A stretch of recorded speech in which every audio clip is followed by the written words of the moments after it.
Yo, what is up, everybody? I want to welcome you guys back to my YouTube channel, Tall Guy in a Hemi. If you can, smash that like button, hit that subscribe button. Let's get into it. So in today's video, I just kind of wanted to go over the Holley Hi-Ram on the 6.4 and the 5.7 Hemi while being naturally aspirated. Now, I know this intake manifold is mainly for boost or higher RPM applications. I originally purchased it. I was going to turbo my 5.7 motor, but ended up having a few bad bearings. Few things along that line, grabbed a 6.4. Now I got like more of a max effort NA build.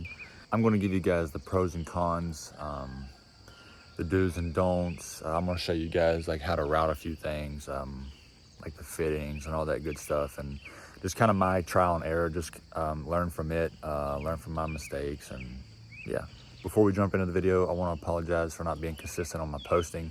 Work's got me super busy right now, traveling out of state. I'm about to leave here in a few hours to go to South Carolina for work. So just bear with me. I'm going to get back onto it and get back into it, get you guys some good content, some polls. I know you guys want to see that stuff. Just bear with me. And I don't think I showed you guys, I went ahead and grabbed the stock Airbox. Well, it's a Hellcat lower Airbox with the scat upper filter. And then I used the stock intake. It curved here. I just cut it. This fit around it perfectly, routed it in there. It brought my temps way down. No complaints. I love the stock Airbox is honestly great with a high flow air filter, brings in cold air. And I've replaced my water pump. My old one had like 102,000 miles on it or something crazy. Replaced this, everything's good, so no complaints there. But this right here, this is the Holley Hi-Ram. I get a lot of questions about it. Like, should I run it on my build? Should I not run it? What's the pros? What's the cons? What do I need to look out for? All that type of stuff. So that's what I'm going to kind of go over in today's video and hopefully help you guys out. So I'm going to go ahead and start off with the 5.7 Hemi. That being such a small motor, I wouldn't put this thing on that motor if you're on stock bottom end. Maybe if you have a stroker kit, board and all that good stuff, it might be a little bit better. I can't speak on that one, but stock bottom end 5.7 with just a cam, not worth it at all. I lost power and torque everywhere. It just doesn't pick up enough volume like the 6.4 does, being NA, and it's still really not enough. I would go do a pull and I would hit the gas, mash the gas from like a 40 roll, 30, 40 roll.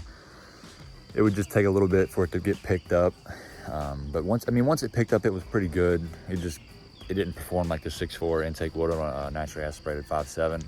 So if you're looking to go NA 5.7 build, do not grab this intake. Now, if you're going to turbo it, or maybe even a Pro Charger build, a buddy of mine has a Pro Charger on his with the Holley Hi-Ram. I've been helping him out with his build.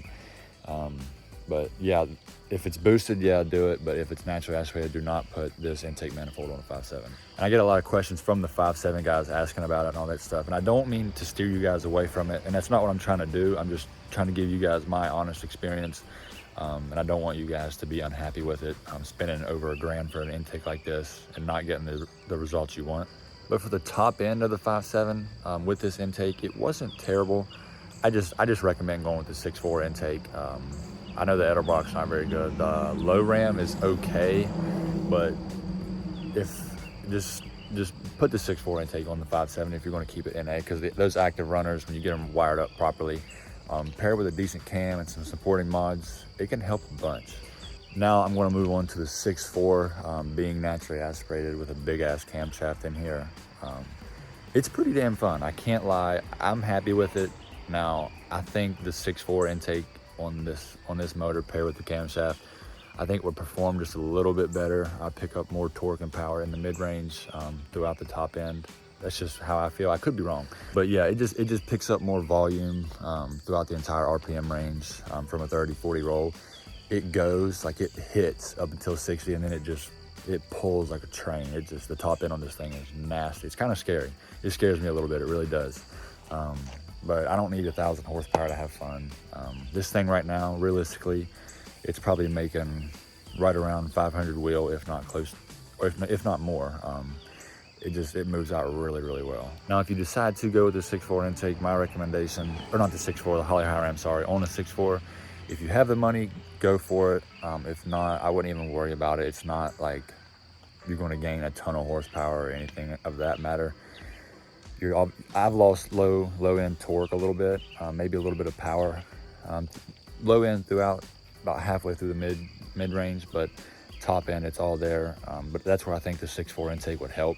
Now this camshaft definitely picked up a bunch of, throughout the entire RPM range. I know that helps some. So if you didn't have a big cam, that it might perform a little bit worse. I'm not sure. Overall, I'm happy with this intake manifold. Really no complaints from me. It performs good in my book. I like it, I'm happy with it. Now I am thinking about picking up a 6.4 intake manifold and just swapping it back and forth, because it's no big deal really. I just kind of want to see how it performs differently, maybe throw it on a dyno, because I have a dyno close by and it's not too expensive. And I'm also going to keep this intake manifold. I'm not going to sell it, because I do plan to either boost this motor or get my 5.7 back from the shop and build that myself and maybe throw it in something. I'm not exactly sure, but that's just for another video. Now I'm going to go over some of the tips that I can give you guys on the install and all that good stuff. Now when you purchase the intake, if you purchase the intake, it doesn't come with all the fuel rail fittings. These are called Earl fittings or something. Message me on Instagram, I can send you guys the link. I can't find it right now, but I'll find it eventually for sure. But I'll show you guys how I ran my fuel rails. I don't think you can use stock fuel rails. Sorry, I was close. I don't think you can use stock fuel rails on this intake. I could be wrong, but I don't think you can. I just threw the ones that come with it on. I think they're good to 750 horsepower, and that's plenty. That might be overkill for it, but yeah. But here's where the fuel comes in, and it bolts, they screw into here on the sides here. You can raise it for taller injectors, but these are the Hellcat ones and they fit just fine. But coming on over to here, here's one of the Earl fittings here. I put some Teflon tape on here because it would leak a little bit. Focus that up, it'll leak a little bit if you don't. But I got this on here. I don't remember what line this is, but I'm having no issues as well. It's perfect. I just put these on here for extra support. Same thing with this side, a little bit extra support here. Same fitting, Teflon tape, and here's the injectors and all that good stuff. And also to fit this in mine, I had to cut this crossbar, whatever it's called. I could probably cut more of it out, but I think it would probably end up just dangling here, and I didn't really want that, so I just trimmed this out to get to the top of the plenum in there and not have any clearance issues. So moving on to the catch can routing, I used to have just a filter here. It came up and it was leaking oil. It just wasn't enough. So I mean, it was doing the under wide open throttle. So I went ahead and bought a catch can, routed the line here. I got this off Amazon. No complaints. I needed something to vent all the pressure going inside of the motor and all that. I checked it not too long ago. Nothing's in there, but it's ran back under here and it's going back into where you put your oil and all that stuff. Another thing I wanted to hit is the wiring harness here. Now this side, I didn't really have any issues stretching it to hit each plug-in, but if I come over here, a few of them I've had to cut with just a razor blade, cut it back just a little bit. I need to get rid of that or tape that off. But yeah, I just split it back to where it can go. I'm actually gonna get rid of that right now, it's bugging me. And also, when I was helping a friend of mine with a build on this one, on the plenum top, there's two different types of plenum tops. I don't know, I know you can see these two holes here, but there's an LS plenum top that only comes with 4 holes, and this is the Hemi one that comes with, I think there's 8 holes in here, which allows you to rotate the throttle body and find 4 holes for you to get it in there. But the LS one, you'll need an adapter plate for it to get the throttle body, so it may extend this down some. Just keep that in mind.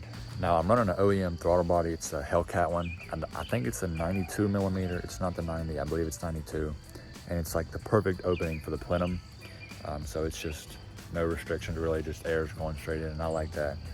It may be a little bit of overkill, but I'm not really worried about it. The car performs great. Tuner's doing an awesome job, so no complaints here. But yeah, guys, that's really all I wanted to touch up on today on the intake manifold, and my review, the pros and cons on it, all that stuff. There's really no pros and cons on a 5.7 motor unless it's boosted. Now I can't really speak for it being boosted or a stroker kit, but for the 6.4, I can say it does work well. I'm happy with it, and I am going to get a 6.4 intake to kind of compare the two and see how or just see the differences between the response times and maybe even the power. So again, if you're wanting to do this, I hope this video helped you out. Just take it from my mistake. It's not really a mistake, just take it from my trial and error. Don't put this intake on a naturally aspirated stock bottom end 5.7. I don't care how big the cam is. I don't care if you have ported heads, any of that. It's just not worth it. It's not A perfect, in my opinion, a perfect naturally aspirated 5.7 setup would be 87mm throttle body, 6.4 intake, Hellcat Airbox. Pretty much the same setup I used to have. I mean, it performed amazing. I would have put a little bit bigger camshaft in there. I wish I got to experience that a little bit more, but I'm super happy with his 6.4 motor, and I really wouldn't want any other way. Before I go ahead and end the video, I'm gonna go with some new lowering springs in the front. These are Airbox Pro kits, and I know they sit a little bit higher than stock. I do know, and I know they ride stiffer and all that BS. I don't care about that. I like how it's lowered. I don't want to be able to put 3 fingers in my damn fender, so I want to go ahead and throw my old springs back on the front. I do like the rear. Oh, it's blurry. Hold on. I do like the rear, and I'm planning to get this painted here soon. Actually, get my door painted. Get this thing matching, fixed up a little bit. Same with my back bumper here. It's just over time, all this stuff just came off, so it's all a process. Nothing happens overnight, but I do appreciate you guys coming along and watching all these videos and supporting the channel for sure.